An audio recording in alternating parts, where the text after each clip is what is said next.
selamat bergabung di forum webinar kami hari ini ya. Semoga dalam keadaan sehat selalu tentunya ya, dalam keadaan senang ya, dalam keadaan happy selalu nih ya.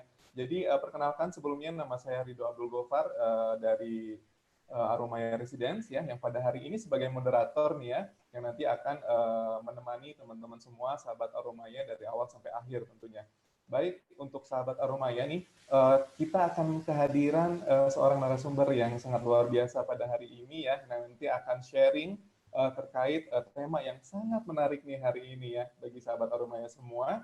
Dan sebelum saya sapa ke narasumber pada hari ini, ya, tak lupa mungkin saya mengingatkan nanti 1 jam ke depan kita akan sharing terkait materinya. Terus juga nanti apabila sahabat Aromaya mau bertanya nih ya, penasaran dengan tema yang akan kita berikan pada hari ini, itu silahkan klik tombol Q&A ya.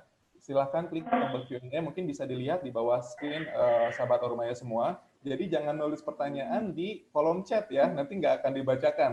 Jadi sekali lagi klik tombol Q&A, bisa bertanya di situ. Baik.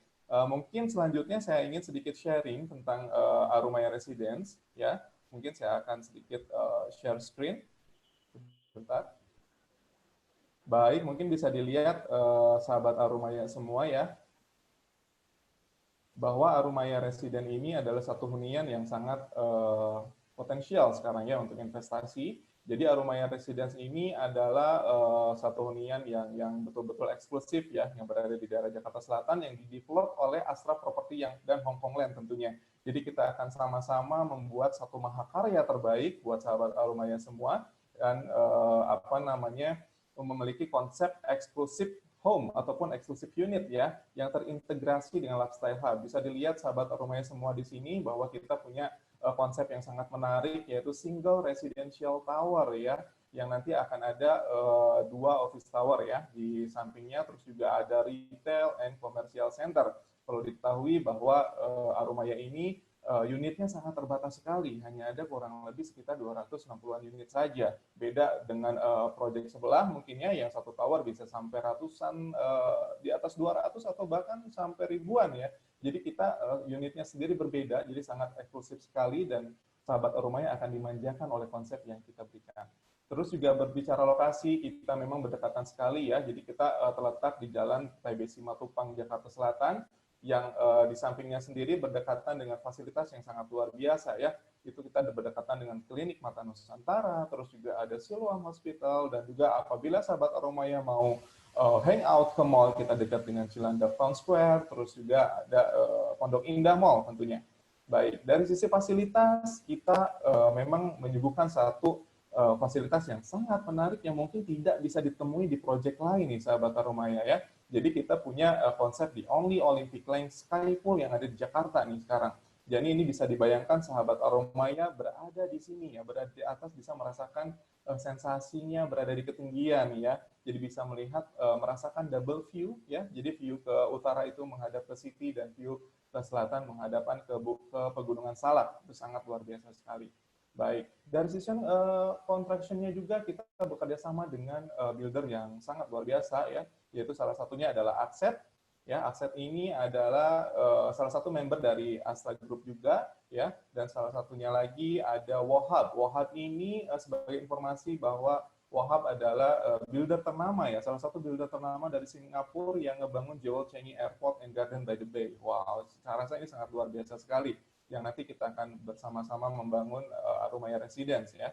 Terus ini penampakannya nih ya sahabat Aromaya sekarang ya. Jadi construction sekarang kita memang untuk walaupun di situasi sekarang lagi PSBB, lagi work from home, kita memang konsisten membangun ya. Jadi pembangunan terus berlangsung. Ini bisa dilihat kita lagi consent investment kurang lebih sekitar 18% pembangunan yang nanti akan terus menerus dan akan kita handover di kuartal keempat 2022. Tapi tentunya perlu digarisbawahi, walaupun kita lagi PSBB ya, tetap kita mengutamakan standar protokol kesehatan, jadi sudah aman ya, seperti itu. Baik, nah untuk di bulan Mei ini nih, sahabat Aromaya, kita punya promo yang sangat menarik nih, yang nggak boleh dilewatkan ya. Jadi kita punya konsep ataupun punya promo untuk studio dan 1 bedroom, kurang lebih cicilannya 5 juta per bulan saja. Ya, sekali lagi 5 juta per bulan saja yang tidak akan ditemui lagi di bulan-bulan selanjutnya. Jadi tunggu apa lagi ya, nanti bisa menghubungi kami tentunya. Baik. Baik, mungkin itu saya sekilas tentang Aromaya Residence ya. Sebelum saya lanjut ke narasumber nih, sahabat Aromaya ya, saya akan menampilkan polling nanti yang akan diisi oleh sahabat Aromaya semua. Mungkin bisa dibantu host untuk menampilkan pollingnya ya. Mungkin bisa dilihat di sini sahabat Aromaya semua, mungkin bisa dibacakan. Saya bantu bacakan deh ya, saya bantu bacakan. Mungkin poin pertama, apakah belakangan ini mata Anda terasa tidak nyaman? Ya, jadi bisa dijawab tidak pernah, kadang, sering, atau selalu. Ya, poin nomor 2, apakah belakangan ini mata Anda terasa gatal? Ya, bisa dijawab sesuai dengan kondisi masing-masing tentunya ya, sahabat Aromaya. Terus poin nomor 3, apakah belakangan ini mata Anda terasa berair? Ya, bisa dijawab juga. Terus apakah Anda kadang terasa sulit ataupun berat membuka mata mungkin? Ya. Terus apakah Anda kadang terasa pegal atau lelah pada mata Anda? Dan apakah Anda kadang merasa pegal ataupun nyeri ya di bahu dan leher? Ya, yang nanti polling ini akan kita bahas sebelum session Q&A ya ataupun tanya jawab. Oke, baik, mungkin tanpa berlama-lama lagi saya akan coba lanjut ke materi pada hari ini nih. Wah, ini sangat menarik nih sahabat Rumaya ya. Jadi tema kali ini adalah pengaruh WFH dan SFH ya terhadap kesehatan mata. Mungkin banyak yang tidak menyadari dari sahabat Rumaya semua ya bahwa kondisi sekarang kita work from home, terus juga school from home yang kita selalu berdekatan dengan gadget kita ataupun elektronik kita ya untuk menggunakan aktivitas sehari-hari yang tentunya akan berpengaruh terhadap kesehatan mata sahabat Aromaya semua. Yang hari ini kita akan kehadiran narasumber yang sangat luar biasa dan sudah ahli di bidangnya tentunya ya, yaitu Dr. Abraham Adiwijaya Sutiono ya. Jadi beliau adalah dokter spesialis mata yang nanti kita akan sharing tentunya dengan beliau. Mungkin tanpa berlama-lama lagi saya akan sapa ya narasumber yang sangat luar biasa hari ini. Halo Dr. Abraham. Halo Pak Rido. Halo, apa kabar dok? Sehat selalu tentunya dok ya. Amin. Sama buat Pak Rido juga. Waduh, iya tentunya. Mungkin sahabat Aromanya juga sudah tidak sabar nih akan tema pada hari ini yang akan di-sharing oleh dokter. Mungkin tanpa berlama-lama lagi, waktu dan tempat, mungkin saya persilahkan langsung ke dokter Abraham untuk menyampaikan materinya ya dok ya. Oke, silakan dok. Oke, baik Pak Rido. Terima kasih. Halo semuanya, terima kasih untuk Anda yang sudah join di program ini. Saya Dr. Abraham, background saya adalah saya dokter mata, spesialis mata di Rumah Sakit Santosa Kebonjati Bandung. Kemudian saya juga sebagai dosen di Fakultas Kedokteran Universitas Kristen Maranatha. Oke, kita akan lanjut ke materinya. Saya akan men-share PowerPoint saya ya. Oke, saya mendapat tugas hari ini tentang pengaruh work from home dan school from home terhadap kesehatan mata. Oke. Sedikit pendahuluan tentang COVID-19. Kita tahu bahwa wabah ini dimulai atau terjadi di Wuhan pada Desember 2019. Kemudian tanpa kita sadar ya, karena waktu sudah berlangsung cukup panjang, yaitu sebenarnya di Indonesia itu dinyatakan 2 Maret kasus positif yang pertama. Tanggal 11 Maret, WHO menyatakan bahwa COVID-19 sebagai pandemik karena sudah menyebar ke beberapa negara dengan penderita yang sangat global. Kemudian pada tanggal 16 Maret, pemerintah juga sudah mulai menganjurkan work from home dan belajar dari rumah atau school from home, gitu ya. Kemudian tanggal 10 April sudah mulai dilakukan PSBB di Jakarta, diikuti oleh daerah-daerah lainnya selanjutnya. Tanpa sadar ini setelah terjadi di kita dan tanpa sadar sudah beberapa lama waktunya saya menulis ini. Saya juga jujur nggak ingat kapan pertama kali kita mulai banyak stay at home-nya, jadi saya harus buka lagi, ternyata baru sadar ya, ternyata udah lumayan juga ya dari bulan Maret pertengahan ya. Jadi prinsipnya bahwa kita sadar bahwa wabah COVID-19 ini sangat merubah tatanan hidup sehingga angka work from home dan school from home semakin meningkat. Nah sekarang masalahnya, apa sih masalahnya ketika kita work from home dan school from home dari segi kesehatan mata? Nah, otomatis dengan adanya work from home dan school from home, stay at home akan meningkatkan aktivitas melihat dekat, seperti membaca, gadget, dan komputer, dan mengurangi aktivitas outdoor. Di sini di sebelah kanan kita bisa melihat bahwa kita sadar bahwa pada akhirnya program-program software seperti Zoom itu akhirnya penjualannya laku keras atau penggunanya laku keras. Tadinya hanya sekitar mungkin 2 miliar, sekarang sampai 2 juta, maaf, sampai 6, mungkin sampai 7, 8 juta. Jadi peningkatannya itu signifikan banget. Di sini menandakan bahwa kalau software-software ini meningkat tajam, artinya penggunaan komputer itu meningkat tajam. Ini adalah software-software untuk meeting, software-software untuk simposium online. Belum lagi program-program lainnya yang mungkin untuk hiburan seperti Facebook, Twitter, dan lainnya otomatis datanya sangat meningkat. Yang artinya bahwa tanpa kita sadar, aktivitas kita untuk melihat dekat itu semakin banyak, yaitu gadget, komputer, dan otomatis karena kita harus stay at home, work from home, dan school from home akan mengurangi aktivitas outdoor. Nanti kita bahas kenapa masalahnya berkurang aktivitas outdoor dan meningkatnya near work atau melihat dekat. Nah, untuk belajar tentang mata, kita harus mengerti bagaimana mata kita bekerja. Saya umpamakan bahwa mata kita itu seperti kamera. Kita lihat di sebelah kiri bawah, yang namanya kamera pasti ada lensa, terus kemudian ada diafragmanya, atau yang mungkin udah belajar fotografi tahu yang namanya f-stop, terus ada yang namanya shutter speed, dan ada yang namanya sensor. Jadi buat hasil gambar yang bagus, itu harus lensanya bagus, sensornya bagus, begitu ya. Nah, sama dengan kamera, mirip dengan kamera, mata kita juga ada beberapa komponen yang mirip dengan mata. Bahwa di bagian depan ada yang namanya kornea, atau yang di kamera itu sama dengan lensa. Tapi di mata kita ada dua, ada kornea, ada lensa yang buat mengatur fokus dari cahaya masuk ke dalam mata. Di kamera sendiri lensa sebenarnya nggak cuma satu, pasti ada berapa belas mungkin, yang jadi satu rangkaian sehingga menimbulkan gambar yang tajam ketika mengenai sensor. Kalau di mata, lensa cuma satu, kornea satu di depan, dan bayangan akan pada akhirnya jatuh di retina sehingga memberikan gambaran yang tajam. Nah, kalau di kamera ada f-stop atau ada aperture, di mata juga ada yang namanya iris. Iris ini bekerja mengecil, membesar untuk mengatur cahaya yang masuk supaya kita tidak terlalu silau. Ketika kita berada di outdoor, di tempat yang cahayanya terang, kita akan terasa silau. Tapi sebenarnya itu mata kita, si pupil, sudah berkonstriksi atau sudah mengecil supaya cahaya yang masuk itu nggak terlalu banyak, supaya kita tidak terlalu silau. Di mata juga ada yang namanya kelopak mata untuk menutup mata.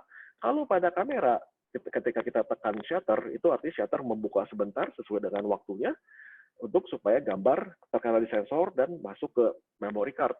Nah, tapi kalau pada mata, ya ketika kita melihat otomatis kelopak mata lebih banyak terbuka, tapi dia sekali-kali menutup untuk membasahi mata. Hal ini penting kita ketahui, karena untuk bisa melihat dengan jelas perlu kornea yang baik. Kornea yang baik itu dilapisin oleh air mata. Air mata yang baik itu oleh karena adanya refleks kedipan dari kita, begitu ya. Nah, gambar di sebelah kanan saya menunjukkan bahwa secara normal cahaya itu masuk ke dalam mata melalui kornea yang paling depan, kemudian melalui iris, yaitu sebagai diafragma atau pupil tadi, kemudian akan masuk ke lensa, akan difokuskan oleh kornea, difokuskan oleh lensa, dan sehingga akhirnya jatuh di retina tepat pada fokusnya, sehingga kita bisa melihat dengan jelas. Ya. Nah, di gambar yang kiri, saya memberikan gambaran bahwa apa sih bedanya ketika kita melihat jauh dan melihat dekat? Ketika melihat jauh di sini definisinya ada 5-6 meter atau sampai tak terhingga, bahwa cahaya dari jarak 5-6 meter atau tak terhingga tersebut, itu akan masuk sejajar ke dalam mata, sehingga tanpa mata bekerja, kalau mata ini normal, tidak ada miopia atau mata minus atau mata plus, cahaya sejajar akan masuk ke mata dan difokuskan ke tepat di makula atau pusat penglihatan kita. Tetapi ketika kita sedang melihat dekat, tanpa sadar lensa mata kita itu mencembung. Tujuannya apa? Supaya fokus dari cahaya yang tidak sejajar tadi, yaitu yang sifatnya divergen atau menyebar tadi karena objeknya dekat dengan mata, lebih dekat dengan mata dibanding jarak tertinggal, akan tetap difokuskan ke dalam mata, ke dalam makula, tepat di fokusnya. Jadi kalau kita lihat, ketika kita melihat jauh, otot dalam bola mata tidak bekerja, sehingga lensa tidak mencembung. Tetapi ketika kita melihat dekat, otot dalam bola mata itu bekerja sehingga lensa mencembung.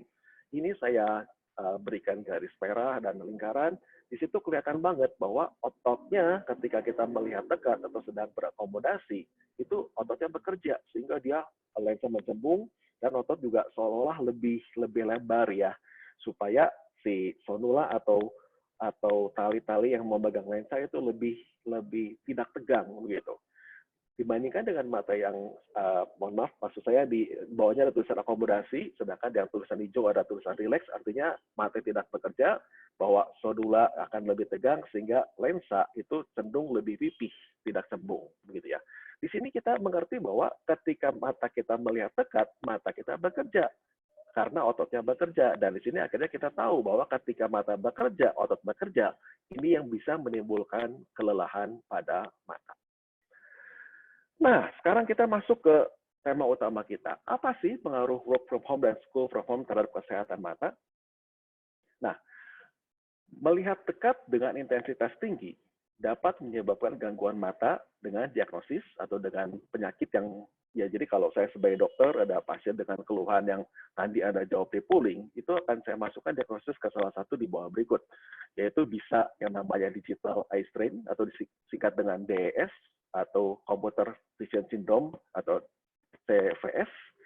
Ya dulu dikatakan computer vision syndrome, tapi sekarang mulai dikomplain kan nggak komputer aja, ada gadget, ada iPad dan lain sebagainya begitu ya. Jadi bukan komputer tuh, itu smartphone tuh. Jadi makanya sekarang lebih beralih istilahnya sebagai DS, digital eye strain, walaupun sebenarnya sama aja sih antara DS dengan CVS. Ada juga yang mengatakan visual fatigue, karena kalau tadi berhubungan dengan gadget yang artinya digital, visual fatigue juga mungkin skopnya lebih luas, yaitu ketika kita membaca buku novel yang tebal banget, yang lama banget, kita kejar terus semalaman, ya mungkin akan lelah, itu bisa namanya visual fatigue. Astenopia, istilah yang sangat umum yang kita sebut sebagai mata lelah, dan berikutnya adalah dry eye atau yang namanya mata kering. Nah, saya tidak akan membahas penyakit ini satu persatu karena saya sadar bahwa audiens saya berbicara kepada bukan orang medis. Jadi saya akan bicara secara umum, saya bicara gejala-gejala seperti apa, dan saya akan bicara bagaimana penanganannya. Karena menurut saya itu lebih penting dibanding kita membahas diagnosis satu persatu. Nah, tapi pada prinsipnya adalah begini, kelainan atau keluhan tersebut itu sifatnya sementara.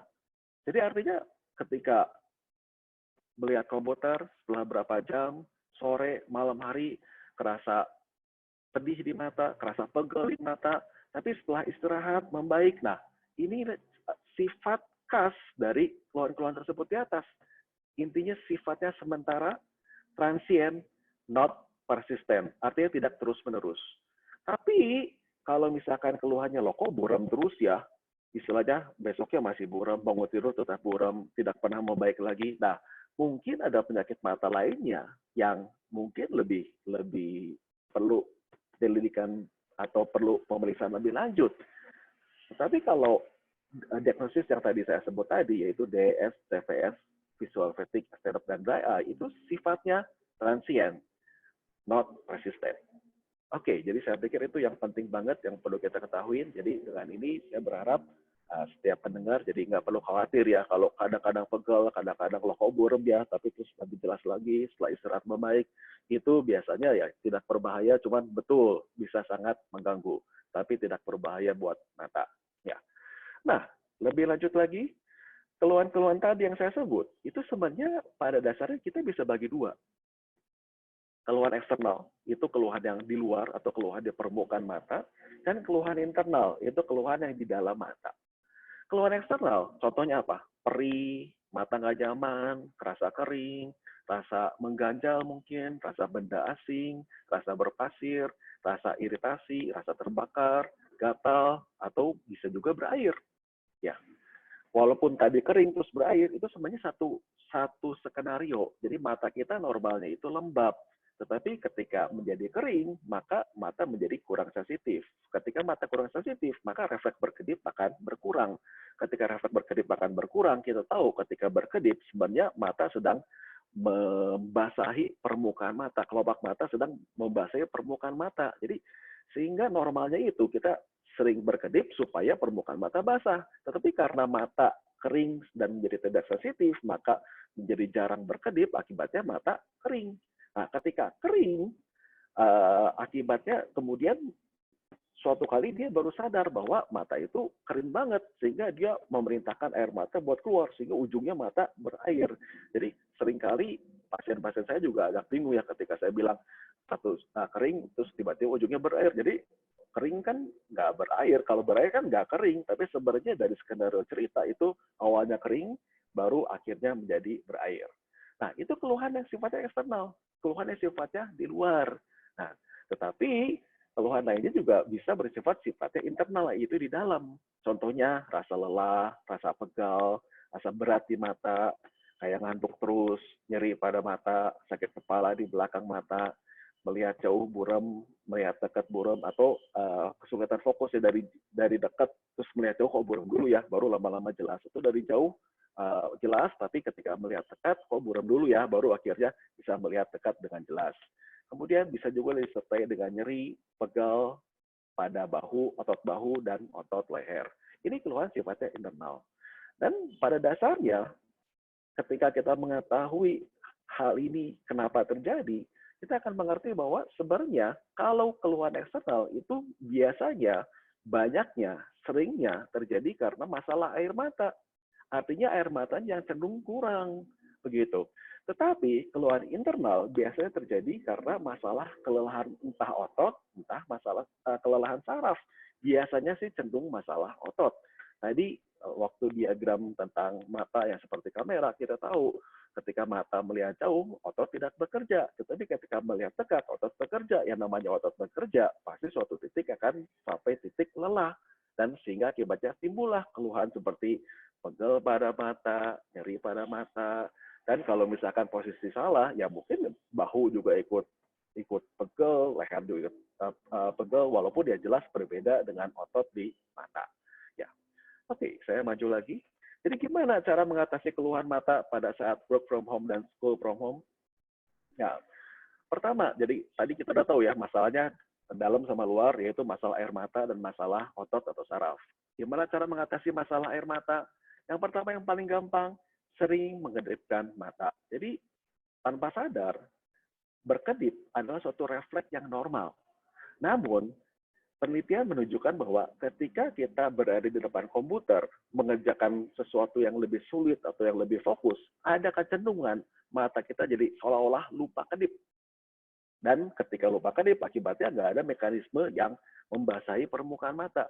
Mata berkedip itu sebenarnya karena air mata ada yang kurang, ada yang tidak terlapisin air mata, sehingga dia berkedip supaya air mata melapisin permukaan mata.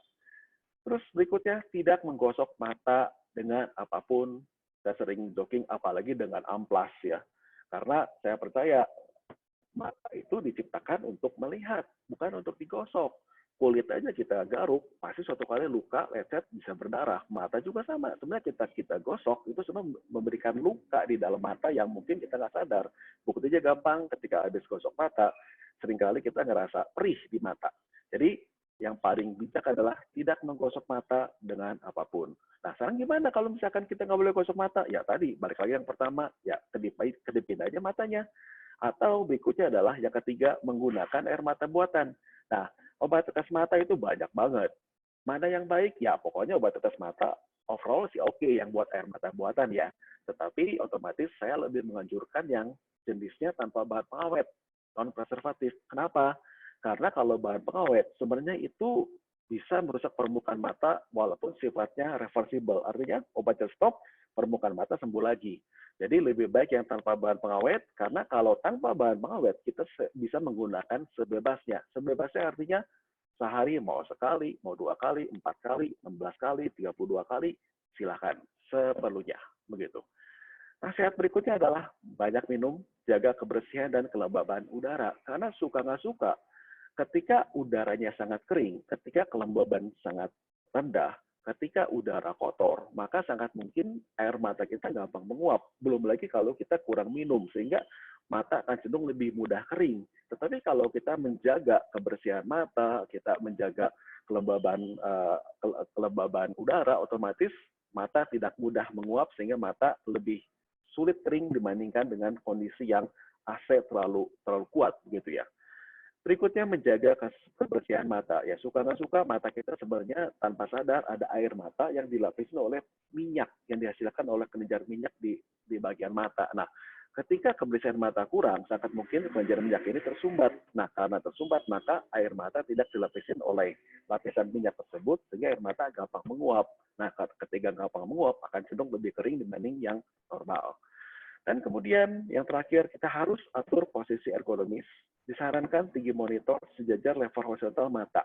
Kita lihat gambar di sebelah kanan, jadi kalau kita tarik garis antara mata dengan tepi atas monitor, itu sebaiknya minimal sejajar atau lebih rendah.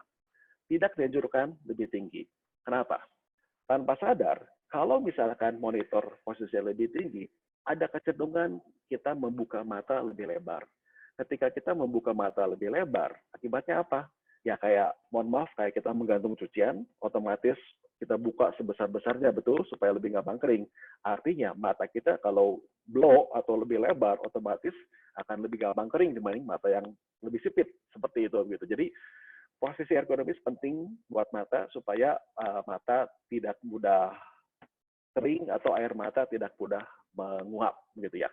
Nah, itu yang pertama ketika kita menghadapi masalah di air mata atau masalah permukaan mata. Seperti tadi yang saya sampaikan, entah kerasa kering, entah kerasa perih, kerasa nggak nyaman, keganjel, berair, itu masalah permukaan mata. Berikutnya adalah masalah yang kedua, tadi kita udah bahas ya, masalah kelelahan atau tersaraf-saraf. Yang tadi keluhannya seperti pegel di mata, berat buka kelopak mata, gitu ya. Saran yang ideal adalah kita mengikuti aturan atau rule 20-20-20. Apa sih maksudnya? Maksudnya begini, setiap 20 menit kita melihat dekat, setiap 20 menit kita melihat monitor, atau setiap 20 menit kita membaca atau pekerjaan dekat, dianjurkan kita setelah 20 menit istirahat 20 detik untuk melihat objek yang jaraknya jauh, minimal 20 feet. Jadi kurang lebih sekitar 6 meter. Ya, lebih dari 6 meter ya bagus sih, tapi at least 6 meter, kalau misalkan ruangan kita kecil, mungkin kita bisa taruh kaca, sehingga otomatis jaraknya menjadi lebih luas, dan intinya ketika kita melihat jauh, mata kita ototnya tidak bekerja, seperti tadi saya jelaskan di awal slide saya ya. Nah, jadi dengan kita melihat jauh selama 20 detik, itu membuat mata kita beristirahat, begitu. Ya bisa juga sih dengan tutup mata, tapi kadang-kadang kalau memang lagi lelah tutup mata, ya mungkin bisa bablas ketiduran mungkin ya. Jadi ya kalau di kantor lebih dianjurkan lihat jauh aja 20 detik, 20 feet gitu ya. Nah, berikutnya saya perlu mengingatkan bahwa ketika bagi Anda yang sudah menggunakan kacamata, itu perlu dipastikan bahwa ukuran kacamata yang sesuai. Maksudnya ya seringkali kita tahu bahwa kacamata minus ketika kelebihan mata akan melihat akan tetap tajam, tapi akan cepat lelah. Ini masalahnya, tajam sih tajam banget, tapi kalau lelah apalagi melihat dekat akan menimbulkan masalah. Dan peruntukan yang sesuai. Jadi maksudnya buat Anda yang di usia di atas 40 tahun yang sudah mulai menggunakan kacamata baca, ketika kita menggunakan kacamata progresif ya dan buat Anda nyaman, itu that's fine, itu boleh banget. Tapi mungkin beberapa pasien saya lebih anjurkan kacamata khusus komputer.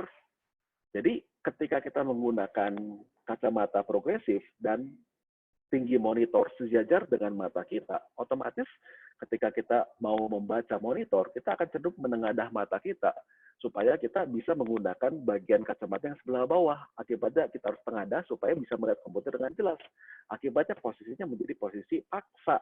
Nah, ketika posisi paksa, otomatis bisa kita tebak nanti otot di bahu, otot di leher akan menjadi kaku, akan jadi pegal, begitu. Nah, berikutnya, usahakan jarak baca antara mata dengan objek sejauh mungkin. Tadi, kita tahu prinsip di awalnya ya, ketika makin dekat, maka cahaya makin divergen masuk mata kita atau makin melebar masuk mata kita, otomatis lensa mata harus makin mencembung supaya fokusnya tetap jatuh di makula atau di pusat penglihatan kita. Otomatis makin dekat, makin capek. Makin jauh, makin nyaman. Jadi di sini adalah antara saya agak lupa istilah. Jadi poinnya gini, ketika agak jauh otomatis nyaman di mata, tapi terlalu jauh ya tulisan terlalu kecil, nggak kebaca juga gitu ya.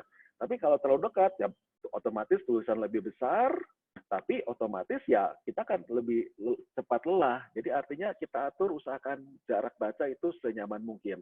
Biasanya orang 50 dikatakan 50 sampai 70 cm. Tapi ya buat saya kita harus mengkaji prinsipnya bahwa yang penting mau lebih dari 70 cm, katakanlah mau 1 meter pun, mau 1,5 meter pun, selama nyaman bisa melihatnya, mungkin karena monitor kita gede banget mungkin ya.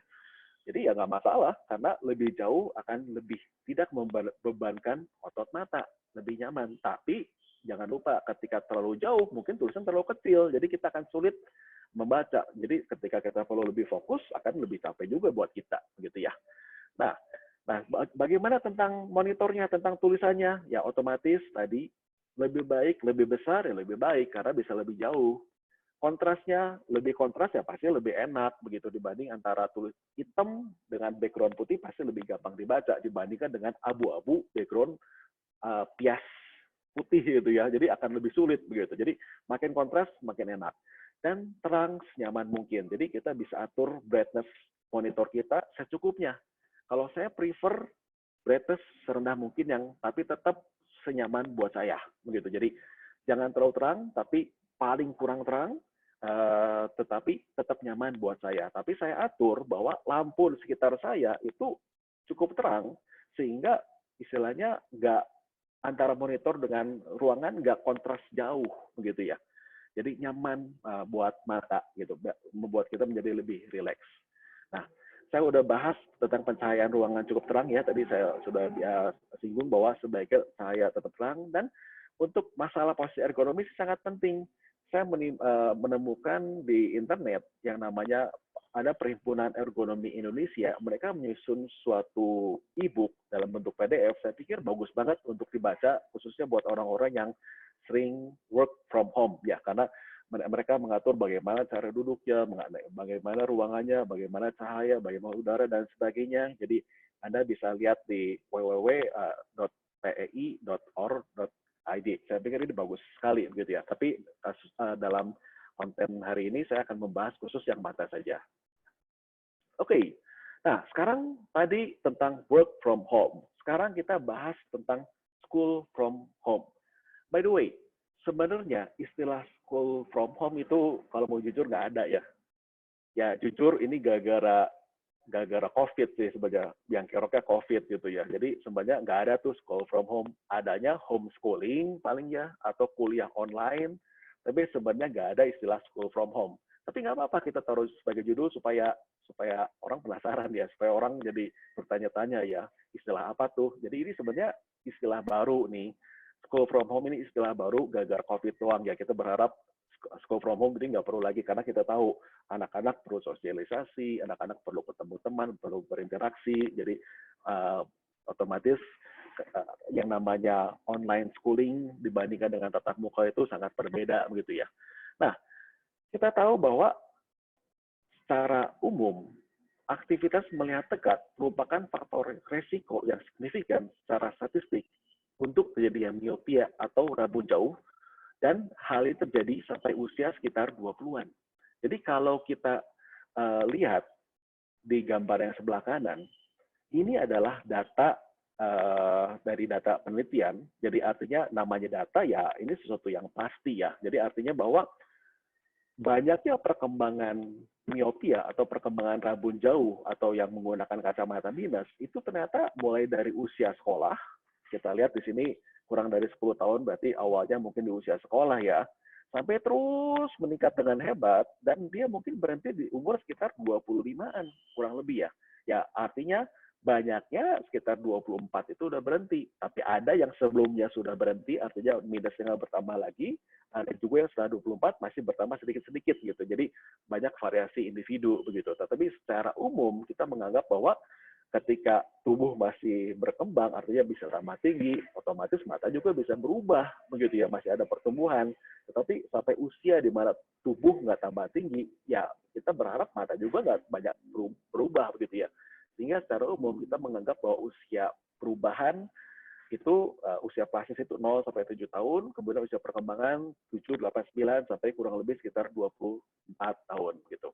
Nah, di sini kita udah bahas bahwa ya selain data di sini juga akhirnya dari penelitian itu sudah terbukti bahwa mengenai faktor turunan, bahwa orang tua yang nggak pakai kacamata itu resiko buat anak pakai kacamata itu lebih kecil. Tetapi kalau salah satu dari orang tua menggunakan kacamata, maka resiko buat turunan akan lebih besar. Apalagi kalau misalkan keduanya itu pakai kacamata. Ada satu jurnal mengatakan bahwa kalau salah satu orang tua pakai kacamata, maka anaknya 3 kali lebih mungkin pakai kacamata dibanding yang orang tuanya nggak pakai kacamata.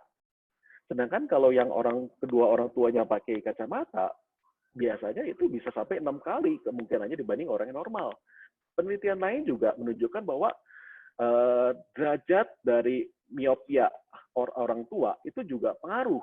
Maksudnya gini, kalau orang tua yang minusnya tinggi, maka kecenderungan anak buat menderita minus juga lebih tinggi dibanding dengan kedua orang tua yang minusnya rendah, sama-sama rendah, punya anak. Dibanding dengan misalkan orang tua yang dua-duanya sama-sama tinggi, gitu ya.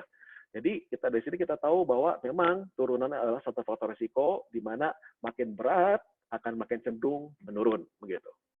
Oke. Nah, tapi gimana cara kita mengatasinya? Penelitian menunjukkan bahwa aktivitas outdoor itu secara signifikan mencegah terjadinya miopia. Walaupun ya kalau mau jujur, memang kalau kita baca penelitian itu nggak semuanya menyatakan demikian. Ada yang menyatakan iya, ada yang menyatakan enggak. Jadi variasi itu banyak begitu. Tetapi sejauh ini ya mungkin saya harus mengatakan ya contohnya gini ya. Misalkan penelitiannya di China. Di China itu dikatakan pada siang hari ternyata bisa mencegah terjadinya miopia. Tapi penelitian ini rupanya di China bagian utara. Jadi artinya ya mungkin iklimnya pasti berbeda dengan Indonesia. Di mana di Indonesia pagi sampai sore matahari masih kelihatan. Tapi mungkin di China bagian utara, di mana mungkin bisa melihat salju, otomatis ya mungkin matahari hanya kelihatan pas tengah hari mungkin ya. Begitu. Jadi otomatis kita tidak bisa menerima penelitian dari luar, langsung kita terapkan mentah-mentah di Indonesia. Gitu.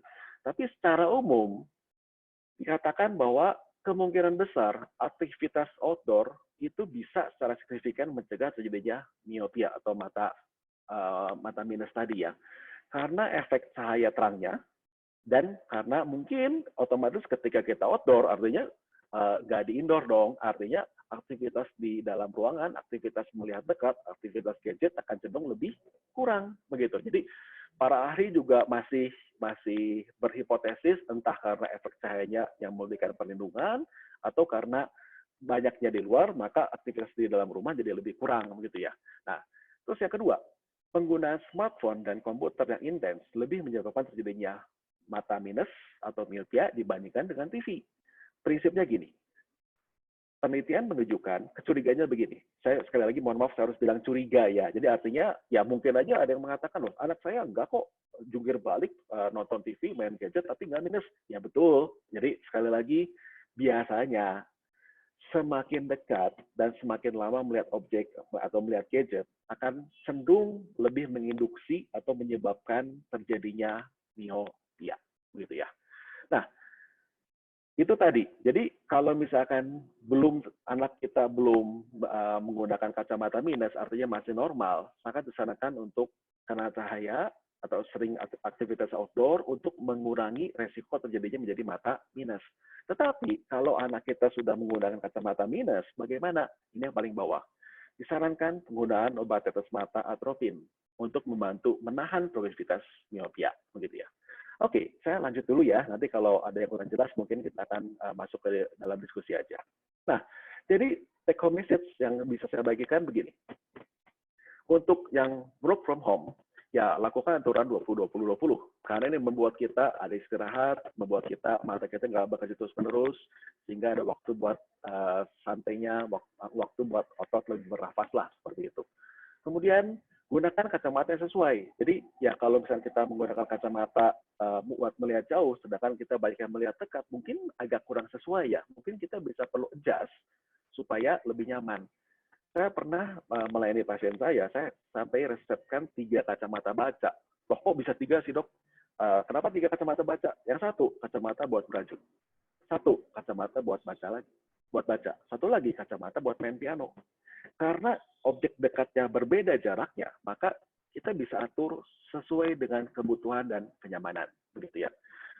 Ingat prinsipnya bahwa semakin dekat objek dengan mata, maka otot di dalam mata akan semakin bekerja dan akan lebih cepat lelah. Yang kedua, perhatikan kondisi lingkungan. Bagaimana dengan ruangan kita, bagaimana pencahayaan, apakah terlalu gelap atau terlalu terang. Buat orang dewasa, saya lebih anjurkan tadi ya, istilahnya cahayanya secukupnya. Tapi kalau buat anak-anak, sejujurnya saya lebih anjurkan lebih hampir silau begitu ya. Tapi yang pasti senyamannya gitu. Kemudian perhatikan suhu dan ergonomis karena otomatis ini sangat mata itu enak karena tubuh kita juga enak ya. Jadi otomatis saling berkaitan begitu.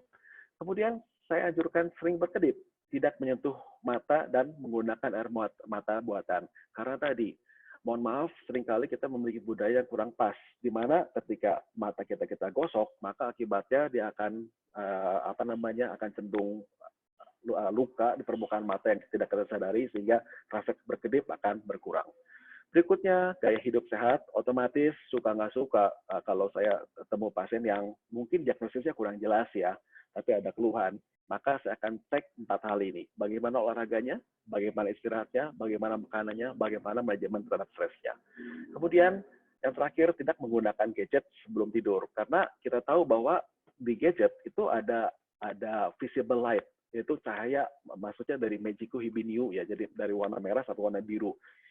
Penelitian mengatakan warna biru ternyata bisa mengganggu pola tidur, menyebabkan tidur kita kurang pulas gitu. Jadi sangat dianjurkan sekitar 2 jam sebelum tidur, sebaiknya tidak menggunakan gadget karena bisa mengganggu. Otomatis buat kita yang sebelum tidur lihat gadget atau istilahnya lihat gadget sambil ketiduran, sangat mungkin pola tidur kita sebenarnya agak terganggu atau tidur kita mungkin kurang dalam gitu ya. Nah, itu yang work from home. Sekarang saya bahas yang school from home. Nah, masalahnya karena anak-anak masih usia perkembangan, otomatis resiko buat mata menjadi mata miop itu lebih tinggi. Jadi gimana caranya? Ya usahakan kegiatan outdoor. Prinsipnya mungkin seimbang ya. Kemudian prinsipnya yang kedua, semakin dekat dan intens dengan objek bacaan, semakin beresiko terjadinya miopia. Ingat tadi namanya, ternyata TV yang posisinya jauh itu lebih baik dibandingkan komputer yang desktop ya, karena posisi lebih jauh. Yang lebih bahaya itu yang gadget, yang makin dekat itu makin lebih kecenderungan membuat miopia lebih cepat gitu ya. Terus saran saya buat anak-anak ya, suka nggak suka terpaksa melakukan pengecekan mata secara teratur. Karena seringkali anak datang ke kita itu bukan minusnya masih 1 atau 1,5, itu kadang-kadang bisa -3 gitu, -4 gitu. Jadi kadang kita berpikir, loh selama ini nggak buram gitu.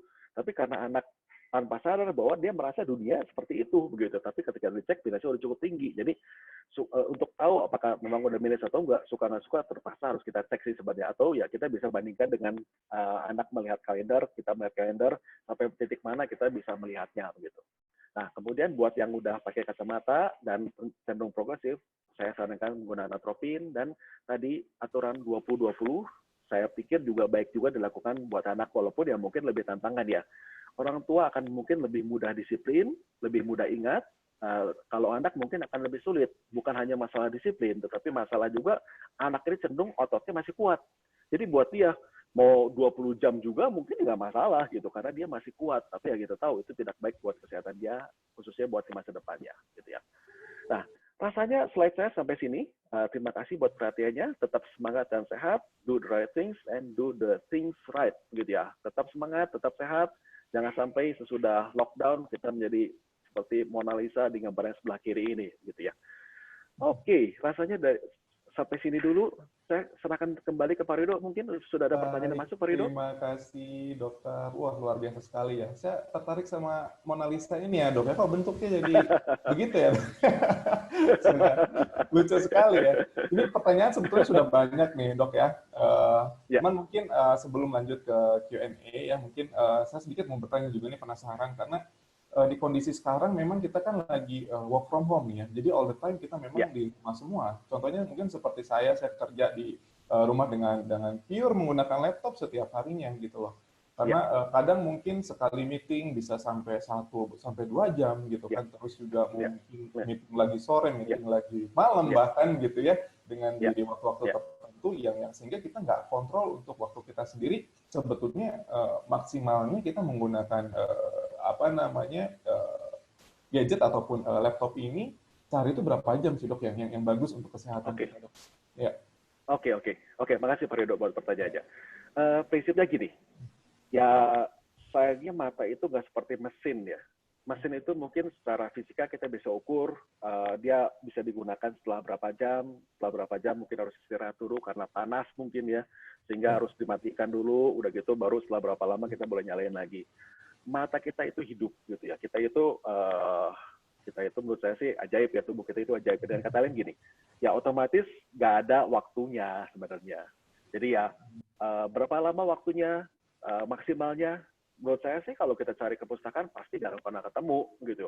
Tapi menurut saya kita perlu mengingat yang namanya keseimbangan. Artinya ya kalau misalkan kita kerja 20 jam, istirahat 4 jam, ya pasti kan nggak masuk akal ya. Dan karena kita tahu istirahat yang baik minimal 7 jam. Artinya mungkin dengan kata lain gini, buat yang work from home dan nggak ada keluhan, ya berarti ya congratulations, berarti ya that's fine. Berarti ya mungkin ergonomisnya udah bagus, cahaya komputer udah bagus, kebiasaan udah bagus, mata sesuai, mata masih oke, ya nggak masalah.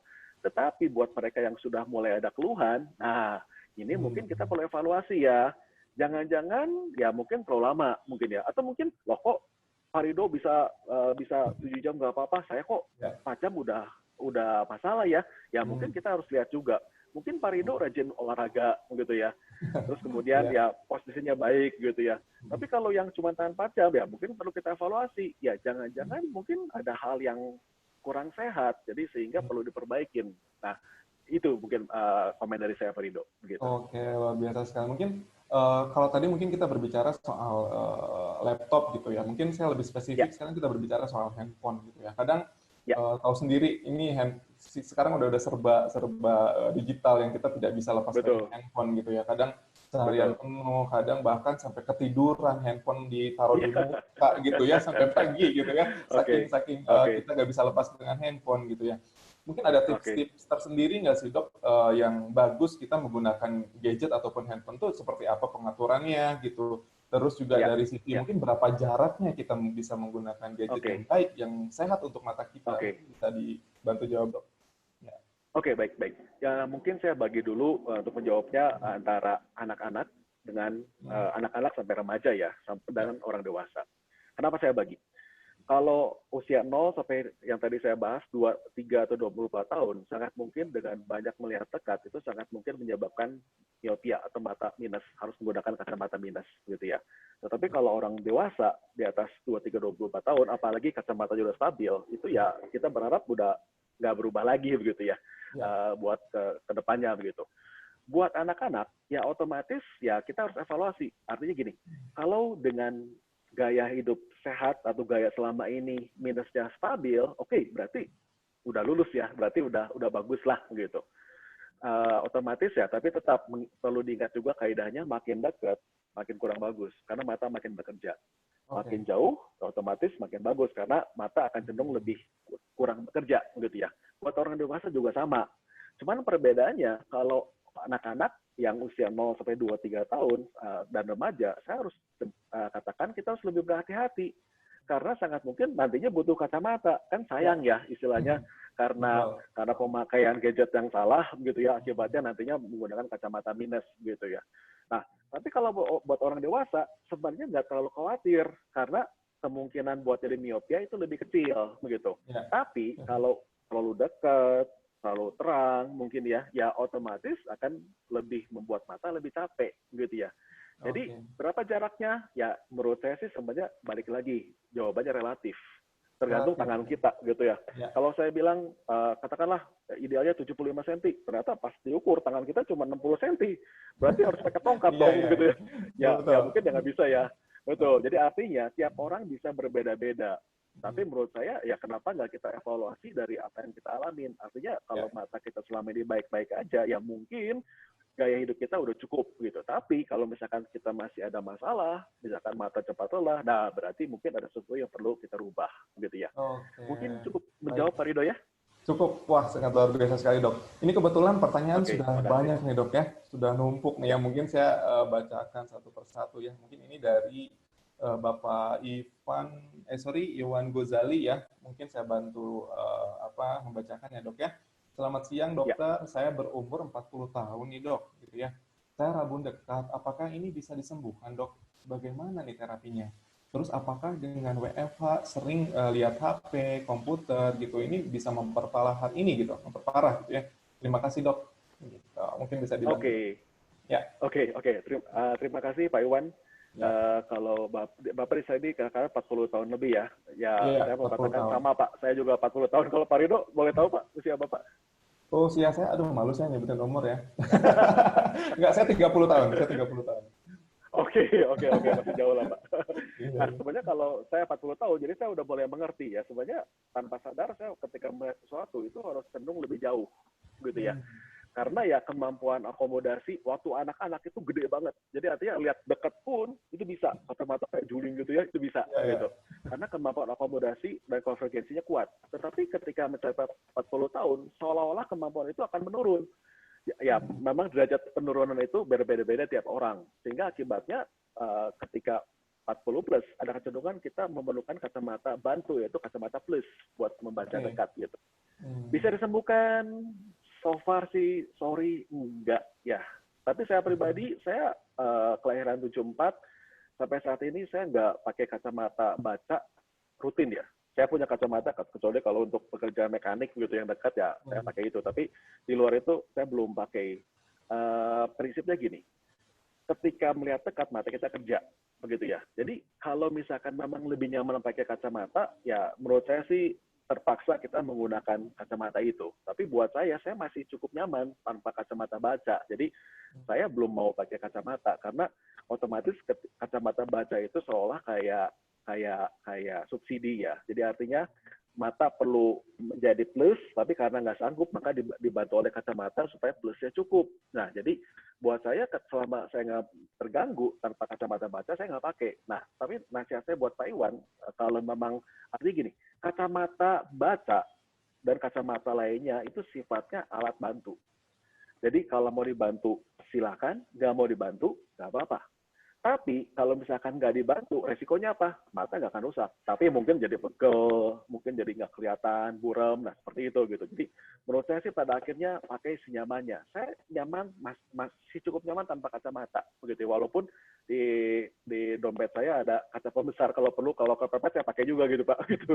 Begitu. Jadi menurut saya tetap bahwa kacamata itu alat bantu, jadi pakai seperlunya. Nah, untuk pertanyaan selanjutnya, apakah dengan work from home sering lihat HP komputer memperah hal ini? Menurut saya sih enggak sih Pak, gitu ya. Karena justru kadang-kadang ya otot kita perlu latihan. Tapi ya namanya otot kan satu sisi perlu dilatih, tapi kita juga tidak bisa overuse. Artinya nggak bisa terlalu banyak gitu. Karena kita bisa lari keliling katakanlah 10 keliling, tapi kalau misalkan udah biasa ya bisa 10 keliling, tapi otomatis ya nggak mungkin lah dari 10 keliling besoknya jadi 100 keliling ya, karena otot kita juga ada tingkat kelelahannya begitu. Tapi nggak usah khawatir, itu nggak akan memperparah hal ini begitu. Tapi jangan lupa kondisi fisik sangat pengaruh dengan kondisi membaca begitu. Jadi ketika kita kurang istirahat, otomatis pasti terasa lebih parah. Selama ini terapi yang paling efektif kacamata. Walaupun ada juga yang lasik buat presbiop, tapi setahu saya belum terlalu populer ya. Ada juga softland buat presbiop, ada juga, tapi ya di Indonesia belum terlalu populer juga begitu. Jadi yang paling populer hanya menggunakan kacamata. Ya, oke, Oke, begitu Pak Rido. mudah-mudahan ngebantu ya Pak Oke. Iwan. Mungkin saya lanjut aja nih ya, karena pertanyaan cukup banyak sekali nih dok ya. Mungkin dari Ya, Bapak Arizal nih, ini sangat singkat nih, sebetulnya lebih ke gadget tadi nih ya, dari handphone ya. ya, Ini simpel ya. pertanyaannya. Untuk layar LCD dan AMOLED, Hmm. bagus yang mana nih dok ya untuk mata? Kalau menurut saya sih sejauh ini saya tidak pernah membaca literatur mana yang lebih ideal. Oke. Prinsipnya adalah di mana frekuensinya cukup tinggi, itu udah cukup bagus buat mata. Jadi saya agak lupa berapa frekuensinya minimalnya, kalau nggak salah di 50 atau 55 mungkin ya. Jadi Ya. artinya poinnya gini, ketika kita lihat headboard kita fine, ya udah berarti nggak masalah begitu. Walaupun memang otomatis ketika kita melihat gambarnya lebih tajam, gambarnya lebih enak dilihat, ya mungkin buat kita lebih nggak capek ya, begitu. Jadi buat saya sih ini bukan big issue, jadi nggak masalah, tapi itu masalah preference personal aja, begitu ya. Ya kalau misalkan katakanlah kalau kita bisa punya yang AMOLED ya why not, begitu. Tapi bukan berarti yang punya LCD aja itu bermasalah, no, gitu. Don't worry. Gitu. Oke, thank you. Oke. Mungkin ini selanjutnya Ibu Yuanita Kristanti ya. Mungkin ini pertanyaannya panjang sekali. Mungkin saya undang untuk live bisa langsung tanya langsung ke dokter. Boleh ya dok ya? Boleh silakan. Langsung boleh ya. Mungkin host bisa dibantu menyambungkan ke Ibu Yuanita Kristanti. Halo Ibu Yuanita. Halo Bu Yuanita. Bisa dengar suara kita? Baik, sepertinya belum tersambung nih ya. Mungkin saya bacakan aja dok ya. Jadi pertanyaan dari beliau adalah, dok saya usia 40 tahun nih, gitu kan. 3 tahun terakhir saya bolak-balik ke dokter mata. Oh mungkin sudah tersambung nih ya. Halo Bu Yonita. Iya Pak. Halo Bu, mungkin bisa langsung tanya nih ya. Selamat siang Bu Yonita. Langsung ya, silahkan. Siang Dokter Abraham. Iya. Iya. Udah 3 tahun terakhir ini saya bolak-balik ke dokter mata, Dok. Karena di bagian putih mata saya itu kadang-kadang merah seperti berdarah. Oke. Lalu kadang-kadang silau dan bisa berair gitu. Itu frekuensinya lumayan sering gitu. Tapi tiap kali ke dokter katanya nggak apa-apa. Nah, nggak apa-apa tapi kok bolak-balik kayak gitu. Oke, kalau tadi Ibu singgung tentang seperti berdarah, kemudian silau dan berair, menurut saya 3 hal itu tidak berhubungan Bu ya. Itu 3 hal yang berbeda. Yang pertama tentang gampang berdarah, itu biasanya karena pembuluh darah yang pecah Bu. Nah, pembuluh darah pecah di mata ini menurut saya sih wajar, tapi yang perlu kita, di matanya nggak apa-apa, tapi mungkin kita perlu kejar penyebabnya Bu. Faktor risikonya. Faktor risiko yang paling sering adalah gosok mata.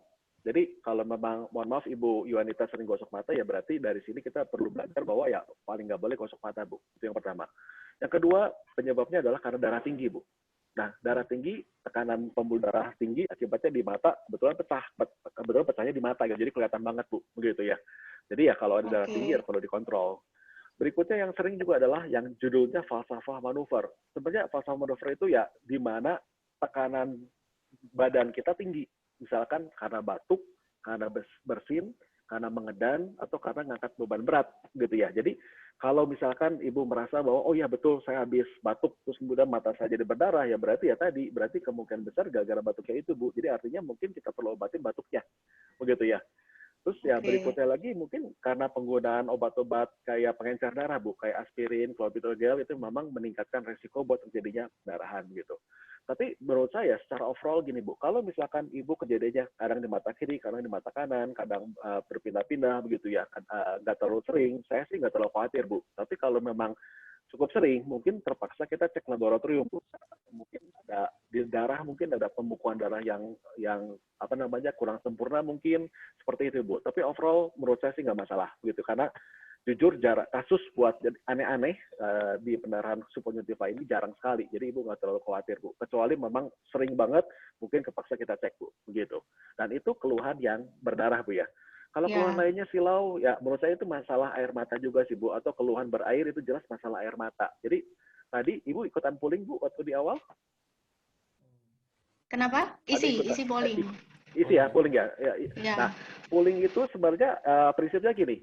Di pertanyaan yang sering, kadang atau jarang atau selalu itu khususnya buat masalah air mata Bu. Tapi kalau yang jawabannya ya atau tidak, sebenarnya itu buat masalah otot gitu. Jadi dengan kata lain, kalau Ibu yang banyak mengatakan sering, itu biasanya masalahnya menderita mata kering Bu. Nah, mata kering ini perlu ya kasih tadi sering kedip, jangan gosok mata, sama kasih air mata buatan yang tanpa bahan pengawet. Tapi kalau Ibu sering jawabnya ya dan tidak, itu cenderung ke masalah otot. Jadi mungkin jangan-jangan ya gaya hidup yang kurang, misalkan olahraganya kurang atau istirahat kurang Bu. Seperti itu begitu. Ya. Oke, Pak. Cukup membantu Bu Yunita ya. Iya, cukup. Makasih, Iya, makasih Bu Terima Dokter. Yuanita kasih ya. sama-sama Bu. Salam sehat Bu. Iya, Oke, Pak. thank you Bu Yuanita. Mungkin tadi soal polling ya, mungkin kita bisa tampilkan ya, yang isinya mungkin bisa Ya, dibantu host untuk menampilkan pollingnya, yang sudah dijawab tadi sama sahabat Aromaya semua. Nah, mungkin sahabat Aromaya semua bisa oke. melihat ini di layar sahabat Aromaya semua ya, dokter juga bisa ngelihat ya. Di poin Ya, nomor pertama, oke. apakah belakangan ini mata Anda terasa tidak nyaman? Ini Ya, lebih ke kadang ya, 69% betul. nih, Oke. jawab kadang-kadang Ya, berarti ya. Untuk ya, poin nomor ya. 2, Ini apakah belakangan betul. ini mata Anda terasa gatal? Itu juga 58% di kadang. Ya, bisa dilihat juga ke Oke. bawahnya. Nah, ini 50-50 nih, Dok. Oke. Untuk poin nomor 3, apakah belakangan ini mata Anda terasa berair? Ini tidak pernah dan Oke. kadang ini porsinya Oke. 42% Oke. nih ya. Terus poin Oke. selanjutnya, apakah Anda kadang terasa sulit atau berat membuka mata? Ya ini kurang lebih Ya, tidaknya di 65%. Dan poin nomor 5 ini ya, apakah Anda kadang merasa pegal ya, lelah pada mata? ya. Ini iyanya di 81%, Dok. Gimana, Dok, ngelihat Oke. Oke, oke, oke, oke. Ya, ya. jadi secara garis besar pertanyaan 1 sampai 3 itu buat mengarah ke arah masalah air mata. Dan kalau lihat dari jawaban seperti ini, menurut saya ini khas banget ya apa namanya keadaan kita, yaitu namanya dry eye tadi hilang timbul.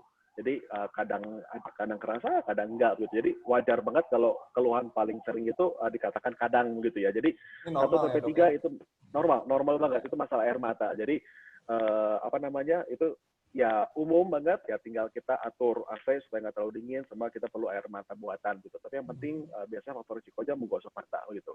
Nah, buat yang polling nomor 4 sampai 6 itu masalah otot. Jadi tadi saya lihat banyak yang apa namanya banyak yang iya-nya ya begitu ya. Jadi artinya Ya. itu memang ya, efek work from home itu jelas menyebabkan ya tadi visual Berpengaruh ya. fatigue, betul betul. Tapi ya mungkin ya tadi saya berharap dengan presentasi kita hari ini bisa sangat Ya. membantu ya. Jadi kita melihat apa yang kurang dalam diri kita, apakah mungkin posisi monitor terlalu tinggi, apakah mungkin terlalu terang atau kurang terang, atau cahaya ruangan terlalu gelap, atau AC terlalu kencang gitu ya, atau kita sering gosok mata atau kurang tidur, ya otomatis akan menyebabkan keluhan tersebut menjadi timbul begitu ya. Gitu. Oke, baik. Oke, Luar mari biasa Dok. sekali. Saya lanjut ke pertanyaan nih, Dok ya.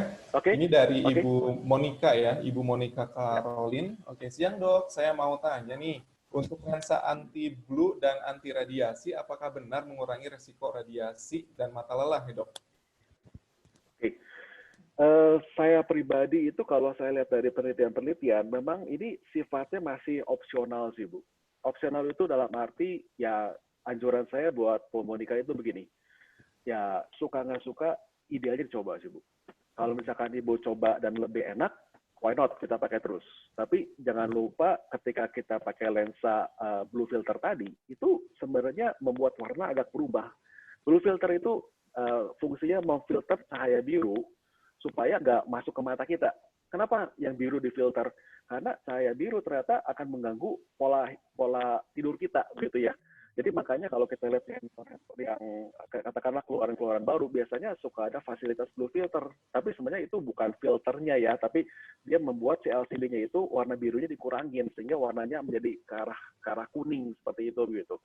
Kadang memang bisa membuat mata nyaman, tapi menurut saya sekali lagi ini preferensi setiap orang bisa beda-beda. Jadi saran saya sih kalau saat ini Bu Monica nggak ada keluhan, ya udah buat apa coba gitu. Tapi kalau saat ini Ibu merasa ada keluhan, ya boleh kita coba ke arah ini kalau menurut Ibu ini baik. Tapi poin saya ini bukan suatu yang wajib, karena dugaan saya gini, kalau benar si radiasi biru ini benar-benar berbahaya, saya pikir mungkin kenapa nggak kita tanam di monitor komputer ya. Jadi istilahnya monitor komputer itu udah otomatis built-in ada blue filternya. Otomatis nanti ada ratingnya, ini rating, katakanlah rating A gitu ya, rating A berarti udah aman banget gitu ya. Sampai saat ini nggak ada kan. Artinya apa? Ya sebenarnya sih aman-aman aja sih. Betul, monitor itu mau LCD atau yang CRT atau yang tabung di zaman dulu juga ceritanya bikin radiasi, tapi sejauh ini belum terbukti kalau radiasi itu berbahaya buat mata. Jadi sekali lagi ya menurut saya sih kita serahkan ke individu masing-masing mengenai butuh atau enggaknya. Ya, begitu Pak Rido. Oke, baik. Mudah-mudahan terjawab ya. Ini pertanyaan langsung aja nih, Dok ya. Pertanyaan selanjutnya Ya. nih. Ini mungkin dari QW Ya ini unik sekali nih ya namanya. Ya. Jadi mata saya terkadang suka terasa sakit seperti tersengat nih dok. Pertanda apakah itu dok? Oke. Saya garis bawahi terkadang. Jadi artinya kan nggak terus-menerus ya. Kalau terkadang ya saya juga kadang tapi jarang banget ya. Tiba-tiba seperti tersengat gitu.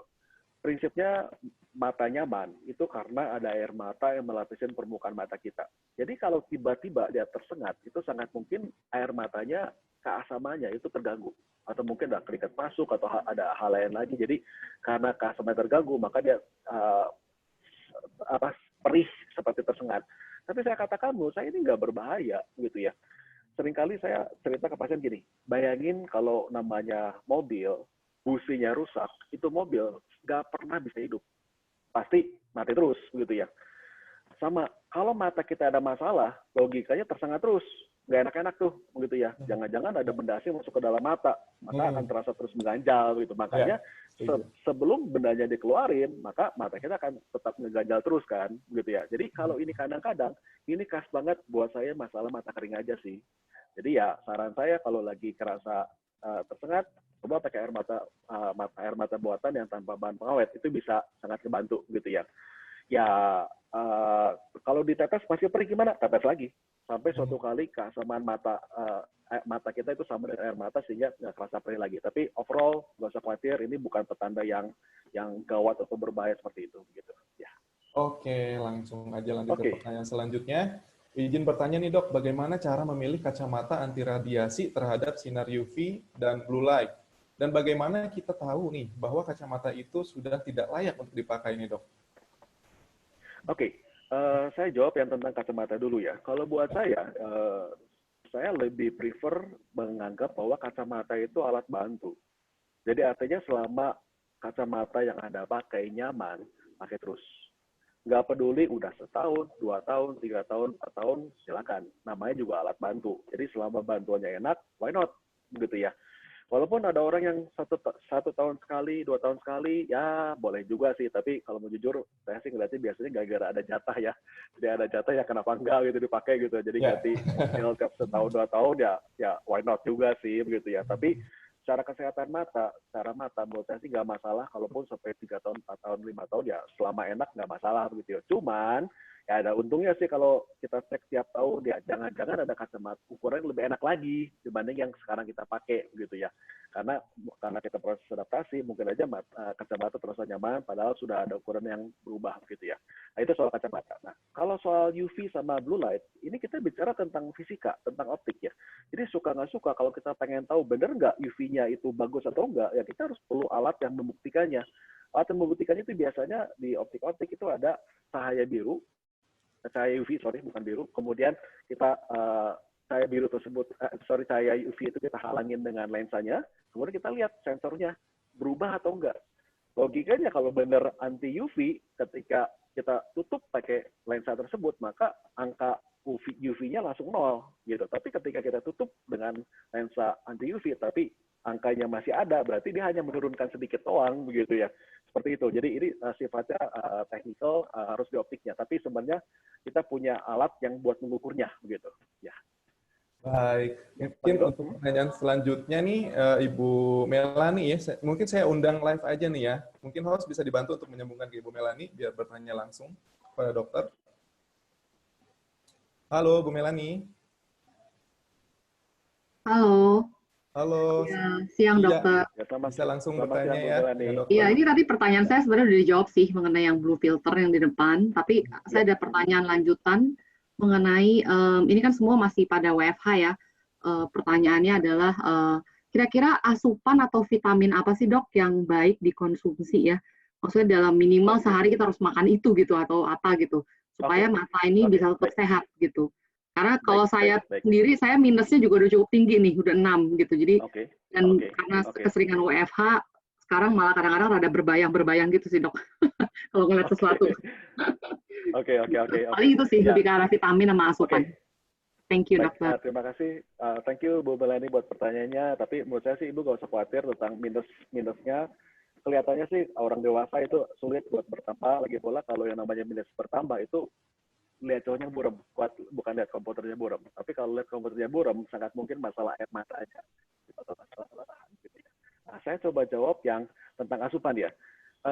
Tadi di awal saya umpamakan bahwa sama kayak mata itu kayak kamera ya. Jadi si sensor itu menerima cahaya supaya dikirim ke komputer sehingga kita bisa melihat fotonya di komputer kita gitu. Nah, kalau di mata itu retina. Retina itu fungsinya merubah cahaya menjadi kimia. Kimia dirubah jadi listrik, kemudian listrik itu dialirkan ke otak sehingga kita memiliki sensasi melihat. Nah, buat reaksi kimia tadi, berubah cahaya menjadi kimia tadi, itu ada bahan bakarnya. Nah, bahan bakarnya rupanya banyak yang ditemukan, namanya santin sama lutein, itu banyak di sayuran hijau. Dan kita juga perlu yang namanya retinol, ternyata banyak ketemu di wortel, begitu ya.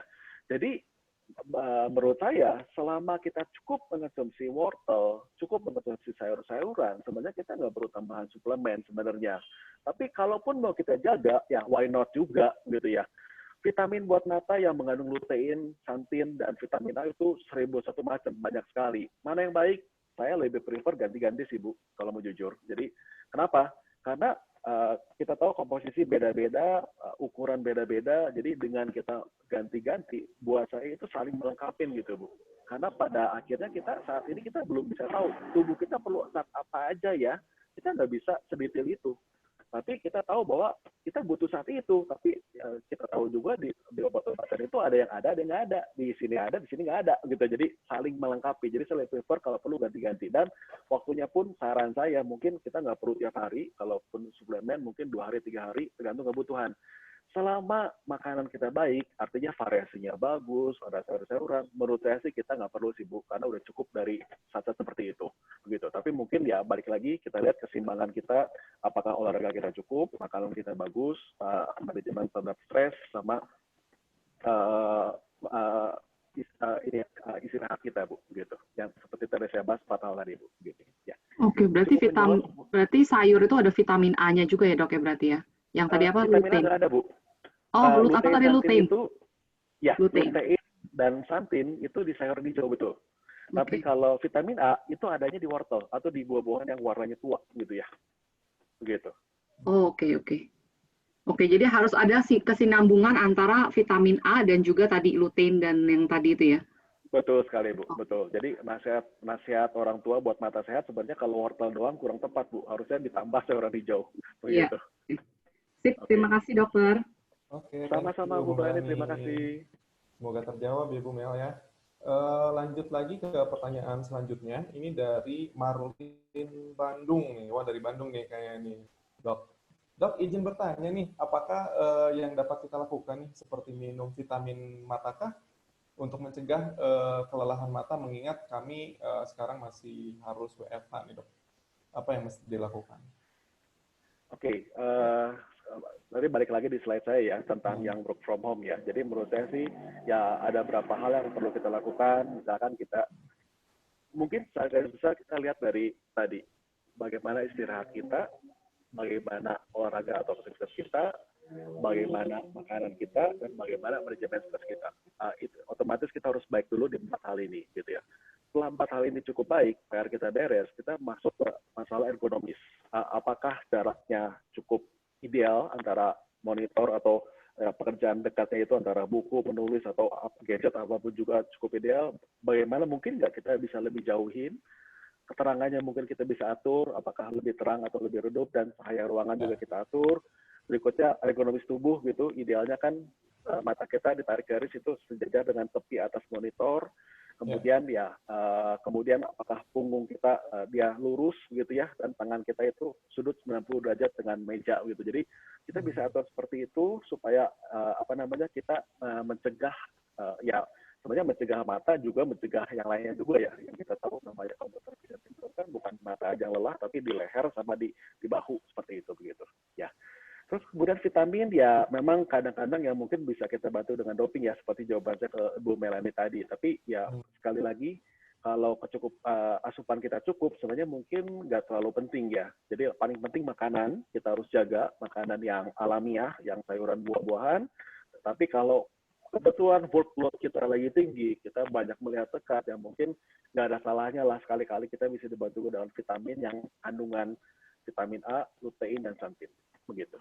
Ya. Oke, baik. Ini ada pertanyaan lagi nih langsung dok ya dari Tifa Liang ya. Dokter, saya mau tanya dong katanya nih. Saya kalau terlalu fokus melihat laptop, gadget terus, terkadang mata saya langsung burem dan langsung sakit kepala. Padahal saya pakai kacamata, dok. Apakah ada pengaruhnya dengan plusnya mata saya ya, dok? Terima kasih. Oke. Ya. Jadi mungkin tadi datanya saya kurang tahu ya. Ini dugaan saya dia pakai kacamata buat melihat jauh ya. Jadi artinya kacamatanya kacamata minus. Nah, namanya kacamata minus, kalau minus doang ya. Minus doang itu memang antara pakai kacamata sama nggak pakai kacamata, melihat jauh itu jauh banget. Melihat jauh jadi enak menggunakan kacamata minus. Tapi sebenarnya kalau buat baca, kalau minus doang, itu pakai nggak pakai itu sama aja. Jaraknya tergantung ya. Kalau minusnya kecil, berarti 1 meter pasti tetap jelas. Tapi kalau minusnya besar ya memang lebih dekat sih, begitu ya.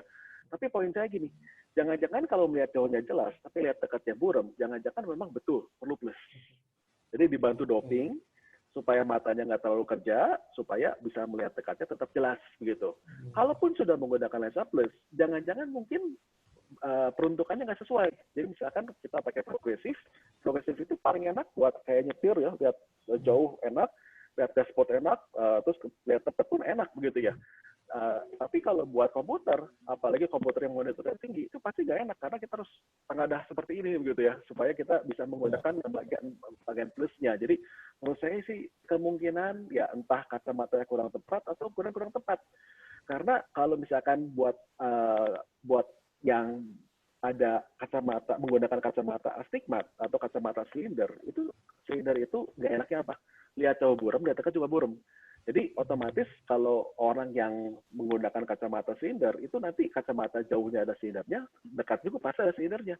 Nanti kalau menggunakan kacamata baca kita tidak bisa menggunakan kacamata plus biasa, harus kacamata plus ditambah yang ada silindernya gitu. Jadi mungkin kita bisa cek jangan-jangan kacamatanya udah nggak sesuai atau mungkin bisa dibantu jaraknya lebih jauh dikit mungkin atau monitor lebih dikontrasin atau lebih terangin mungkin seperti itu gitu. Ya. Oke, semoga menjawab Pak Rido. Iya, mudah-mudahan ya. Terus sebetulnya kita harus batasin 2 pertanyaan lagi nih dok ya, berhubung waktu juga nih sudah tidak berasa ya, sudah 1 jam lebih nih ya.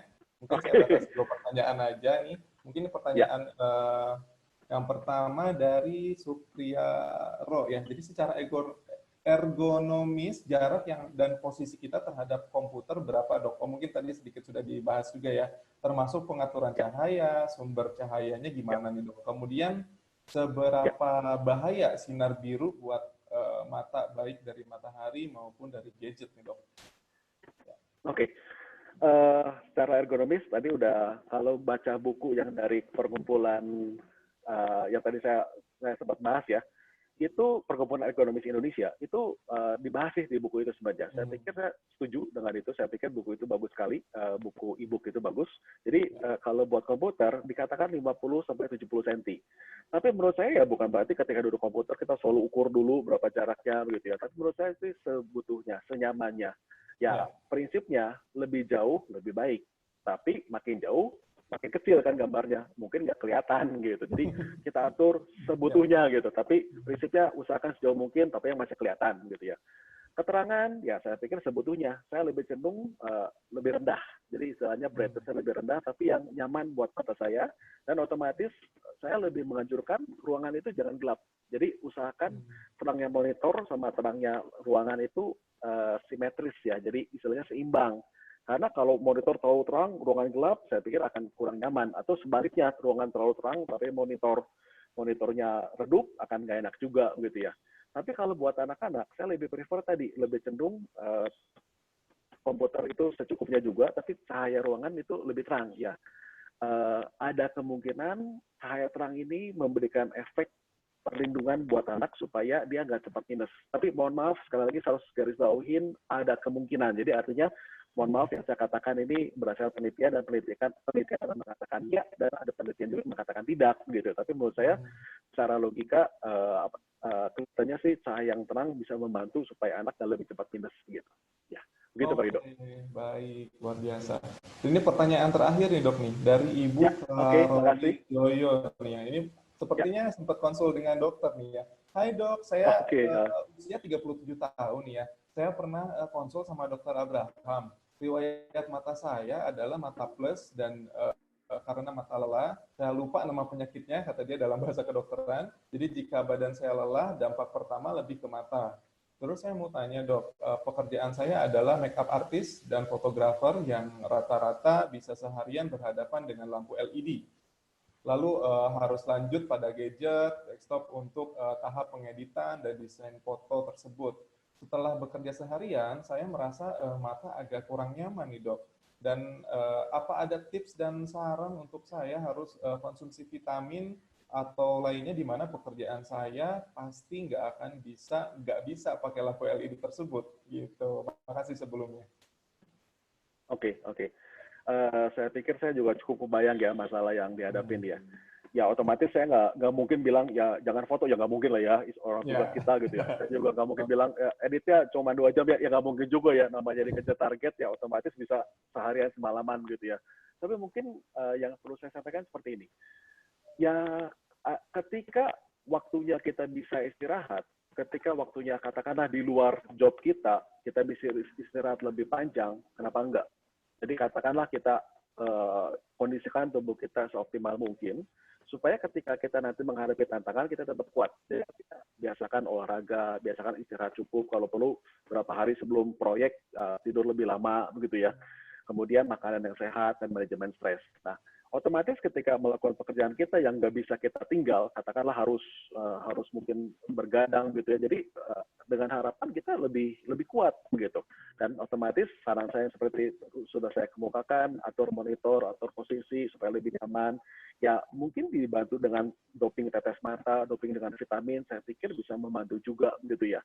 Nah, terus kemudian ya kalau misalkan ditanya apakah bisa pakai lampu LED, ya menurut saya senyamannya. Jadi kita atur senyamannya. Jadi sekali-kali sampai kita di luar kebiasaan sehat, menurut saya sih apa boleh buat ya, karena itu tugas, karena itu panggilan ya Pak Rido ya. Tapi ya di luar itu mungkin kita perlu prinsip ini, oke, kemarin saya cuma tidur 3 jam nih, berarti besok-besok saya masih hutang. Saya masih utang 4 jam. Jadi besok-besok ketika ada kesempatan, saya akan tidur lebih lama, saya tebus olahraga yang saya nggak lakukan kemarin, supaya saya menjaga kesehatan tubuh saya tetap optimal. Seperti itu, gitu ya mungkin Pak Rido. Ya.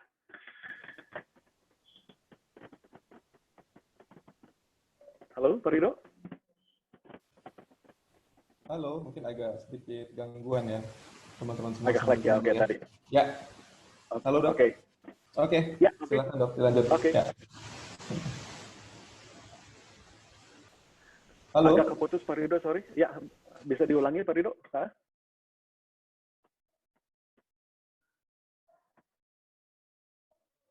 Halo.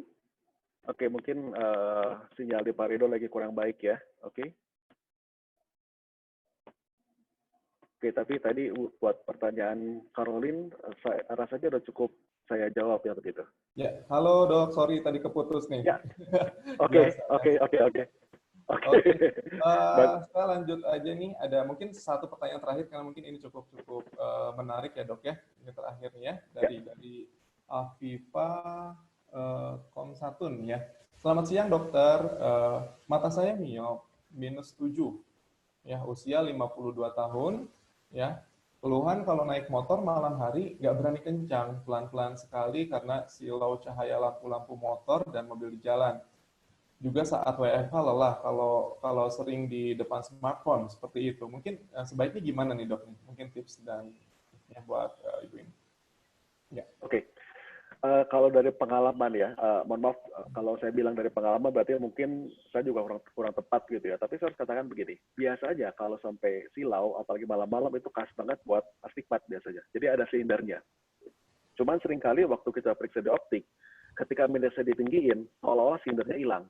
Tetapi sebenarnya lebih ideal kalau si minusnya kita turunin, tapi kita tambah sinder yang sesuai begitu. Jadi kalau dari keluhan seperti ini, saya curiga mengarah ke arah kacamata yang kurang sesuai. Oke.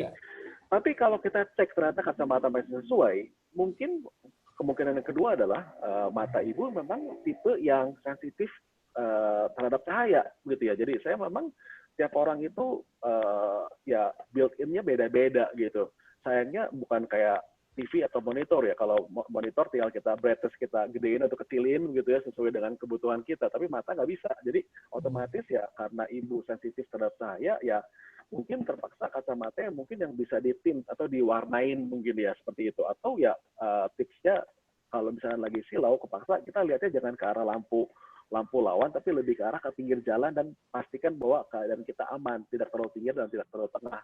Mungkin seperti itu gitu. Tapi menurut saya sih otomatis ketika kacamata ibu nggak sesuai itu otomatis ya nanti di depan smartphone juga lebih nggak enak ya karena yang tadi saya katakan kacamata slider kalau nggak dipakai slidernya itu.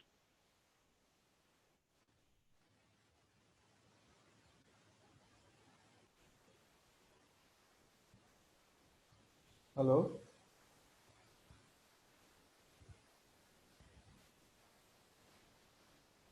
Halo, dokter. Ini saya yang keputus apa gimana nih ya? Mungkin host bisa dibantu, host? Bisa dengar suara saya? Halo? Oh, mungkin dokternya keputus nih ya. Mungkin kita sambil nunggu aja. Jadi, informasi bagi sahabat Aromanya semua yang barusan bertanya ya, karena di kolom Q&A sangat banyak sekali nih ya. Banyak sekali. Mungkin nanti apabila belum sempat terjawab dengan dokter kali ini, nanti tidak usah khawatir.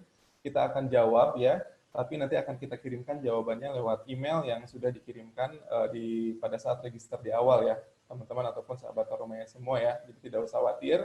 Sekali lagi bagi sahabat rumah yang bertanya tadi yang belum sempat terjawab, karena cukup kurang lebih ada sekitar 22 pertanyaan ya, sangat banyak sekali gitu. Mungkin karena memang waktu jual sudah 1 jam lebih nih ya, sudah melewati batas nih ya, karena memang topik kali ini sangat menarik sekali. Jadi sekali lagi terima kasih bagi sahabat Aromaya yang telah join di acara kami dan di forum webinar kami hari ini. Sebelum saya tutup nih ya, akan ada polling juga nih ya, mohon dibantu jawab. Halo, pollingnya. Host bisa dimunculkan untuk polling di akhir session kali ini. Ya, ini dia untuk pollingnya ya, untuk event feedback di event kali ini. Mungkin bisa dengan senang hati sekali kita bisa mendapatkan feedback dari Bapak Ibu semua tentunya ya, agar event kita bisa lebih baik ke depannya mungkin gitu ya. Mungkin dokter sudah tersambung kembali. Halo, Dokter Abraham. Halo, dok. Halo. Halo, dok.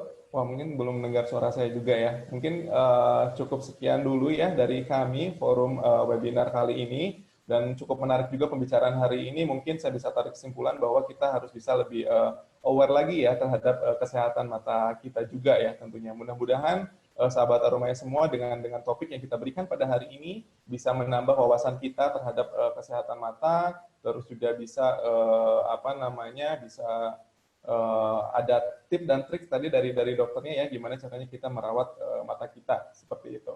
Ya, terima kasih sekali lagi bagi sahabat Aromaya yang telah join di acara kami ya. Semoga bermanfaat. Sehat selalu. Sampai ketemu lagi di forum webinar kami sebelumnya ya, ataupun setelahnya. Nanti kita akan beberapa tema-tema yang sangat menarik lagi yang akan kita kupas tentunya setelah forum webinar kali ini. Baik, terima kasih ya.